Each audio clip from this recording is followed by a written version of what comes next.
am back. I want to talk a little bit more in this video about Ruth Paine.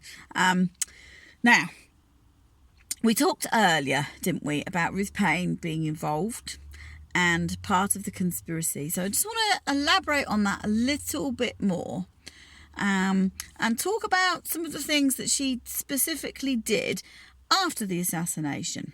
So, if we think about what we said already, she'd gone to the dentist in the morning. She had met with Roselli during that morning of Friday the 22nd of November 1963. So at some stage before the assassination actually occurred, she came back to her house in Irving. And her testimony is that she sat with Marina and they were watching TV, and of course the programs, the regular programming was interrupted and the news was breaking, and it was coming through the TV channels that the President Kennedy had been shot, and then it was said that he had died. So that they were watching TV together when they heard the news. Now, that really should have been the very first anybody would have understood that something dramatic and terrible had happened just 12 miles away from where you were living, and the shock would have been huge at that point.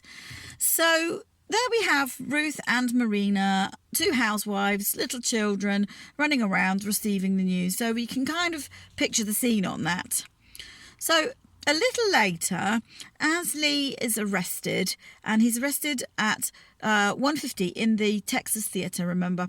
So we have him arrested and we have him taken downtown to City Hall on the third floor, and he is handcuffed and he's taken in, and he's processed as anybody would be, and all of those kinds of things. So around about 2:15, Captain Fritz, his office decides to send a couple of officers to the Irving residence. Naturally, I mean, you'd want to go and have a look at where this man is coming from. His rooming house in North Beckley, his given address at his work, and obviously where the wife is. They want to go in and interview people that are connected to try and build up a picture of what may have happened here with this man in custody. So we have the officers being dispatched around about 2:20. Now, it takes around about 20 minutes or so to head out to Irving. And because Irving and Dallas are actually two different police jurisdictions, it means that the Dallas police can't just rush in there and just interview people or take responsibility for all of those things. There's a procedure to follow.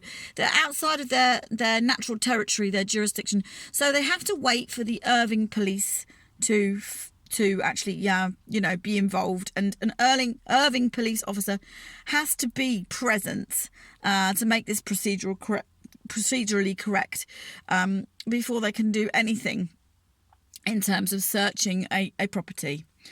So now we have a situation where the official record, trips over itself. And it's very interesting as to why it does that. So our timeline is now that it's about 2:20 when these officers leave Dallas. Takes around about 20 minutes. So they are going to be at Ruth Paine's around about 10 to 3 roughly. Okay, now that's all fine and fair enough. The record tells us that these police officers waited 40 minutes down the street for their Irving colleagues. Now, I have a big problem with that, and I believe that account has been twisted and a fabricated account to make other events fit. So I'm going to talk a bit about why I think that has occurred and why I'm saying that. And the first reason is that in 1963 they had phones. Of course they did. They were phoning, everybody was phoning everybody. It was a given. If you've got a situation where you've got a most wanted criminal suspect dragged in to the police station in custody on behest of the whole nation, with the assumption that he's killed the President of the United States, he's killed a fellow police officer, it's a huge deal. Okay, so every avenue is going to just open up immediately. Everything else, all the other cases, all the other workloads on that day are just going to fall away. This is going to be the priority. So my feeling is that what would have happened next was, as soon as it was decided that these officers were going to go to Ruth Paine's house, a phone call would have been made from Fritz's office to the Irving Police Department to say, we are coming, we need your officers on board with this situation, meet us there at 10 to 2. And bear in mind that the Irving Police office was maybe within 2 to 3 miles of the Paine residence, whereas the Dallas Police office was in central Dallas. So it was a 20-minute drive away, potentially, through all the traffic, through the chaos of the afternoon. 12 miles. So you can see the kind of distances we're talking about. So one phone call would have sorted that out.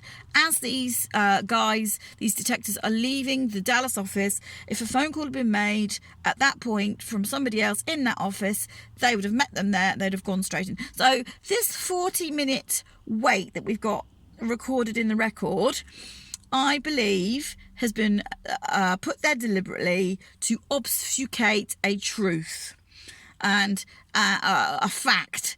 And I'm going to explain a little bit more why and how I think that. But I believe that that's the case. So we're going to go back now and think about what Ruth Paine did when those officers first arrived. And let's just say, for our timeline purposes now, that they arrived around 2:45, 10 to 3. This is the kind of time frame that we're talking about.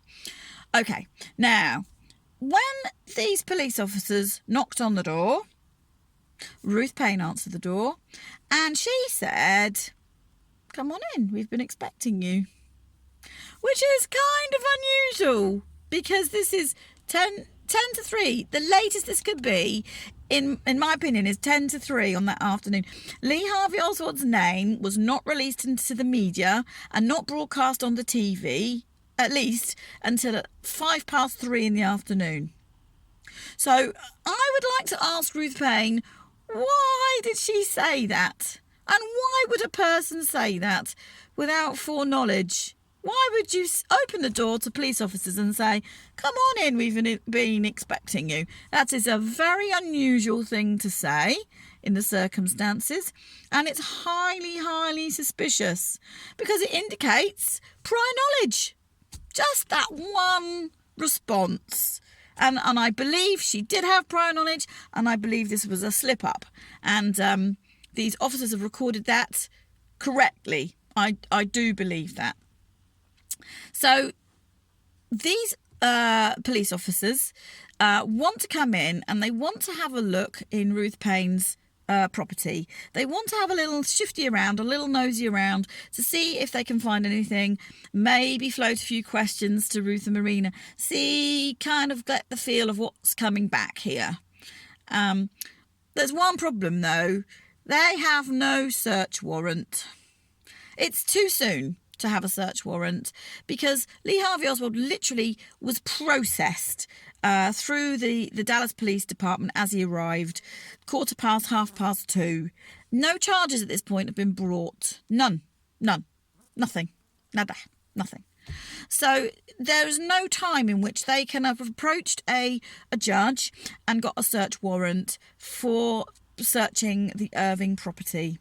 So in that situation, any regular citizen would say, I would say, if police officers turned up at my property and said, "There's been a terrible crime, we want to search your property, we believe there's been involvement with somebody connected to this house," I would say, get a search warrant and come right back and shut the door in their face.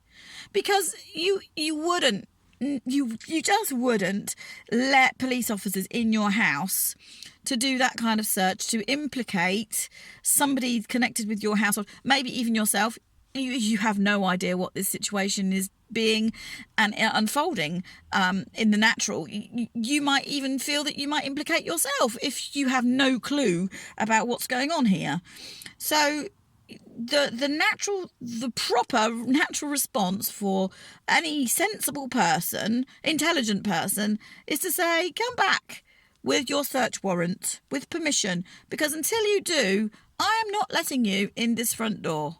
Bye. Ruth doesn't do that. She invites them in with a "we've been expecting you." And within minutes, they are in that garage and they are finding, as we discussed before, about the bundle, the empty baby's blanket bundled up with the granny knot string. And they're having that conversation, and Ruth Paine is having that conversation in Russian with Marina. Nobody can prove what she actually said. Obviously, these officers cannot take any evidence out of the garage. They've got no permission. They've got no legal right to do so. But they're looking around and they're having a discussion with Marina via Ruth's translation, and they're just kind of feeling their way and trying to find out information.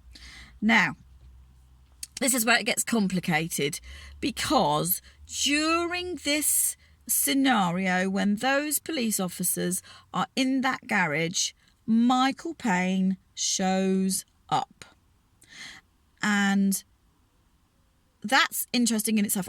And my next video, I'm going to explore that a little bit more, and we're going to think about how in the world did he just show up out of nowhere into the garage to try and be of help at that point.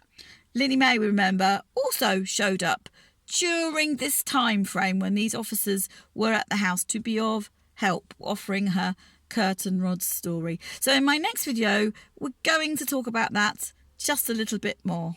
Okay.